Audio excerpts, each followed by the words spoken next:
No vídeo de hoje, a doutrina da Trindade Divina na Bíblia, um texto escrito pelo pastor Alcebiades Pereira Vasconcelos e publicado no jornal Mensageiro da Paz em junho de 1986. Seja bem-vindo ao Diário Pentecostal Historiando, análise histórica e crítica sobre o movimento pentecostal brasileiro. Se inscreva no canal e siga nossas redes sociais. O povo que não conhece a sua história está condenado a repeti-la. A própria palavra Trindade não consta do texto bíblico.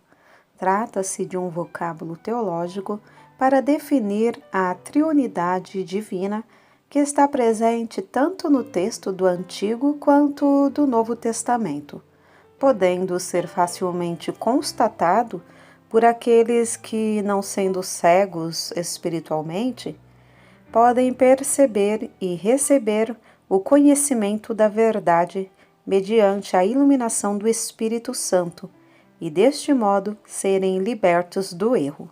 Aqueles que descreem na Trindade Divina o fazem por professarem um monoteísmo exclusivista na acepção da palavra, em cuja prática pecam contra o mandamento cristão que determina: examinai todas as coisas, retende o bem. 1 de Tessalonicenses 5:21. É movido pela necessidade que temos de conhecer e ensinar a verdade, João 14:6, João 17:17, posto que nada podemos contra a verdade senão em favor da própria verdade, 2 de Coríntios 13:8, que nos propomos a examinar a verdade revelada por escrito, a Bíblia Sagrada, deixando-a falar por si mesma sobre a Trindade Divina.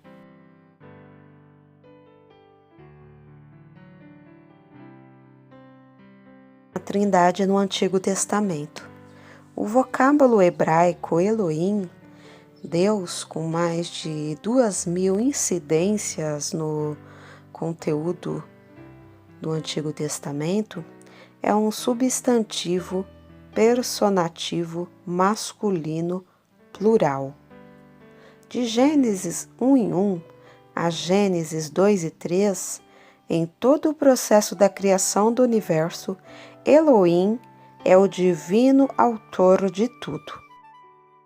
Para aqueles monoteístas exclusivistas, Elohim é apenas um plural nobre, o que nada mais é do que um escapismo, uma farsa da parte deles, pois não cremos que o Espírito Santo, ao dar a revelação a Moisés, tenha deixado-nos um mistério, um enigma.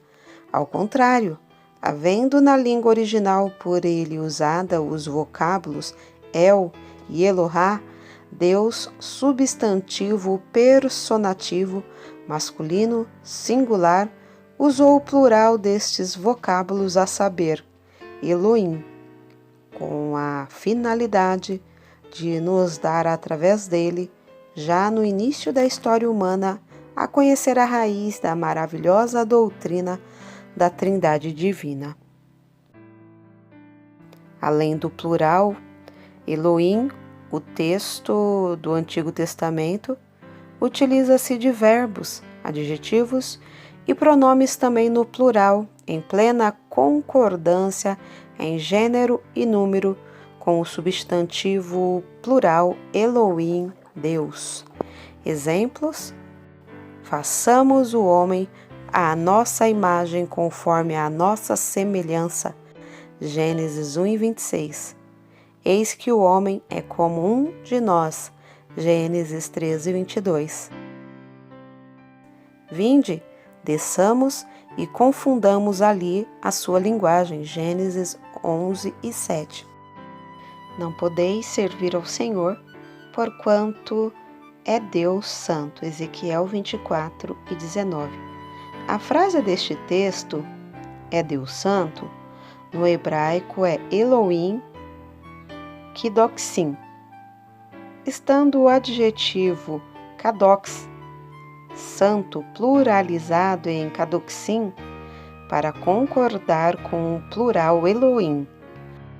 Aliás, em todos os textos citados, todos os verbos, adjetivos e pronomes no plural estão igualmente concordando com o plural Elohim.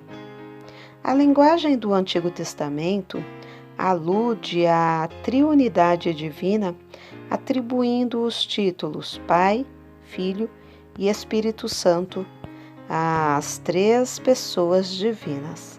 Exemplos: mas tu és nosso Pai, ainda que Abraão não nos conhece e Israel não nos reconhece.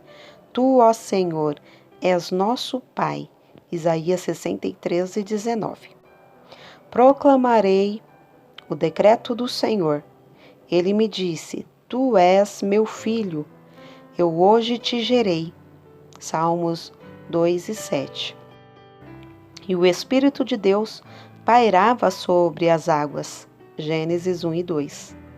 Repousará sobre ele o espírito de conselho e de fortaleza, o espírito de conhecimento e de temor do Senhor. Isaías 11:2. Este texto é 100% trinitariano, posto que fala do Espírito de Deus repousando sobre ele, sendo ele o Messias Jesus. Há na língua hebraica dois adjetivos que expressam o sentido de unidade: errad, um, e irrad, único. O monoteísmo exclusivista tem por base fundamental o texto constante de Deuteronômio 6:4, que traduzido fielmente do hebraico significa: escuta, Israel, o Eterno é nosso Deus, o Eterno é um. Tradução do Rabino Meir Masliah Melamed. Este texto hebraico foi traduzido por 70 rabinos para o grego comum de seu tempo, fielmente conforme conta na versão Septuaginta. Akol e Israel, Kurios o Cheon Emon eis este, que traduzido literalmente significa: ouve Israel, o Senhor, o Deus nosso, o Senhor um é. Jerônimo traduziu o grego dos 70 para o latim, conforme consta da Vulgata. Audi Israel Dominus Deus Noster, Dominus unus est. A tradução inglesa diz: Hear, ó Israel, the Lord our God is one Lord. A tradução espanhola diz: Oye, Israel, Jeová nuestro Dios, Jeová uno es. Isto significa que o texto hebraico exprime precisamente ser a divindade criadora, eterna, uma unidade composta, posto que isto que exprime o adjetivo errad, conforme comprovam os exemplos seguintes. A Bíblia define o adjetivo errad, como um adjetivo que admite composição, a saber, admite em seu sentido uma associação de dois ou de muitos outros, sem lhe alterar o sentido. Vejamos algumas referências que o comprovam. Por isso, deixa o homem pai e mãe e se une à sua mulher, tornando-se os dois uma só carne. Gênesis 2:24. Neste texto, o adjetivo errad admite a associação de dois em um só. Todos os filhos de Israel e uma congregação se ajuntou como se fora um só homem. Juízes 20, versículos 1 e 11. Veio o temor do Senhor sobre o povo e saíram como um só homem. 1 Samuel 11:7. Ajuntou-se o povo como um só homem em Jerusalém. Esdras 13:1. Porque os sacerdotes e levitas se tinham purificado como se fossem um só homem. Esdras 6:20. Todo o povo se ajuntou como um só homem. Número 8:1. Em todos estes textos citados, o adjetivo errade demonstra que admite a associação de dois e de muitos sem lhe alterar o sentido. E pasmem os monoteístas exclusivistas. É este adjetivo errade, que é aplicado à divindade em todo o Antigo Testamento.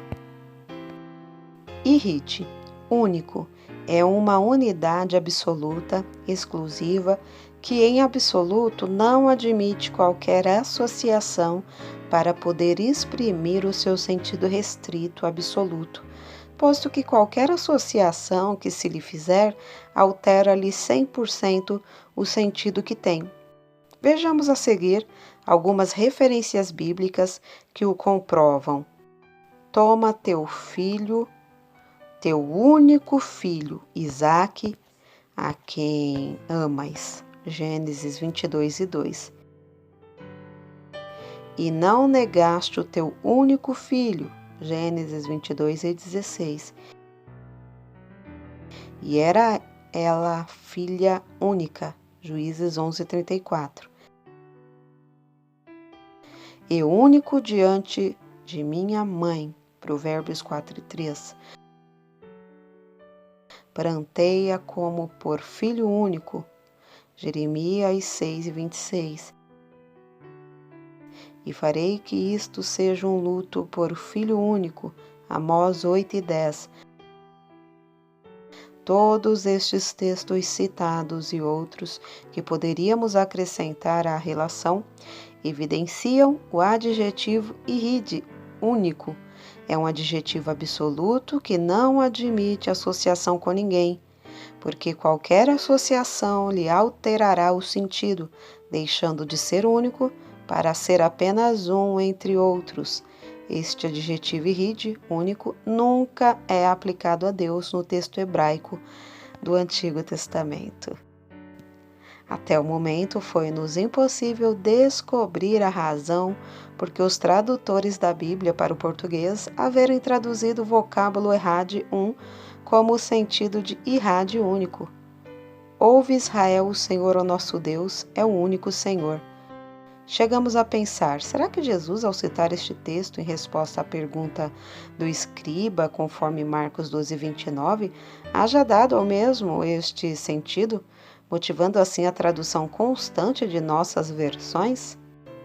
Mas consultando a versão hebraica do Novo Testamento e o Novo Testamento grego, koiné, se nos deparou o texto hebraico e sua versão grega ipsis verbis, a saber, Jesus foi 100% fiel ao texto hebraico e a seu valor literal, citando sem nenhuma alteração.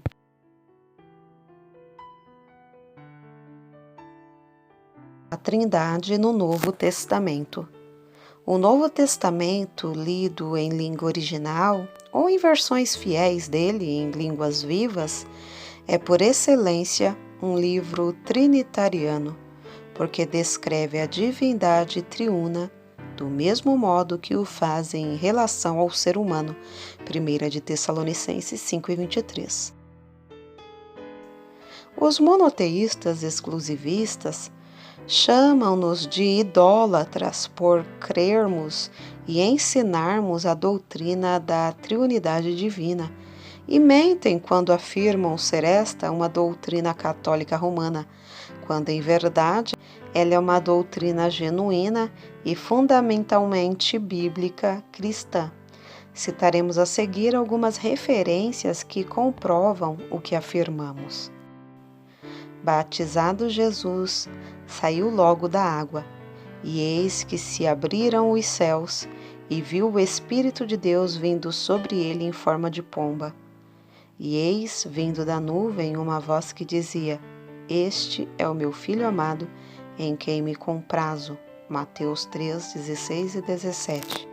Aqui temos o Filho sendo batizado em águas, o Espírito Santo selando-o para a missão a cumprir e o Pai confirmando-o audivelmente. Atos 10:38, Mateus 17:5.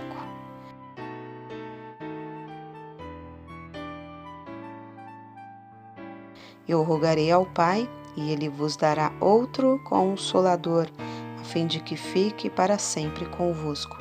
O Espírito da Verdade, João 14, 16 e 17. Aqui temos o próprio Filho pedindo ao Pai que envie o Espírito Santo aos seus seguidores. Quando vier o Consolador, que eu vos enviarei da parte do Pai, o Espírito da Verdade, João 15, 26. Aqui temos o Filho aludindo ao envio do Espírito Santo na parte do Pai aos apóstolos. Deus ungiu a Jesus de Nazaré com o Espírito Santo e poder, Atos 10 e 38. Deixamos o leitor o direito de pesquisar mais profundamente a Bíblia para sua própria edificação maior. Amém. Alcebiades Pereira Vasconcelos, Jornal Mensageiro da Paz, junho de 1986.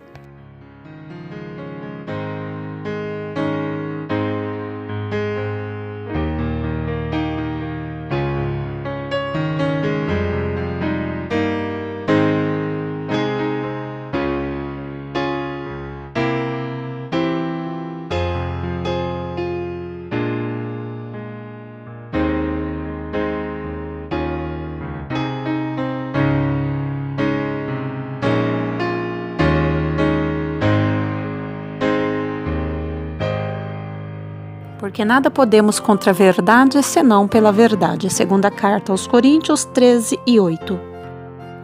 Se você gostou do conteúdo deste vídeo, se inscreva no canal, deixe o seu joinha, compartilhe e ative o sininho para receber do YouTube as notificações dos novos vídeos.